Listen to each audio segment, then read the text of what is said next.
வளர்ச்சி மட்டும் இல்லாமல் எலும்புகள் வளர்ச்சிக்கும் நல்லா பயன்படுது.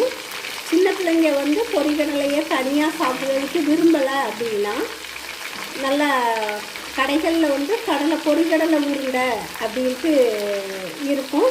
அது வந்து கருப்பட்டி சேர்த்து கருப்பட்டி பாகில் வந்து உருண்டையாக பிடிச்சி வச்சுருப்பாங்க. அப்படி இல்லை அப்படின்னா நம்ம வீடுகள்லேயே பொரிகடலையை வந்து கருப்பட்டி பாகில் வந்து பொரிகடலை சேர்த்து நல்லா உருண்டையாக நம்ம பிள்ளைங்களுக்கு பிடிச்சி கொடுக்கலாம். இது வந்து பிள்ளைங்களோட எலும்பு வளர்ச்சிக்கு நல்ல உதவியாக இருக்கும். இப்போ பாருங்கள், பொரிச்சு எடுத்தாச்சு, கொஞ்சம் எடுத்துருக்கு, அடுத்தால போடணும். அதே போல் குழந்தைகளுக்கு வந்து பொரிகடலையை தொடர்ந்து நம்ம சாப்பிட்றதுக்கு கொடுத்துக்கிட்டே வரும்போது நோய் எதிர்ப்பு சக்தி அதிகமாகும். உடம்புல வந்து நோய் எதிர்ப்பு சக்தி அதிகமாகும்.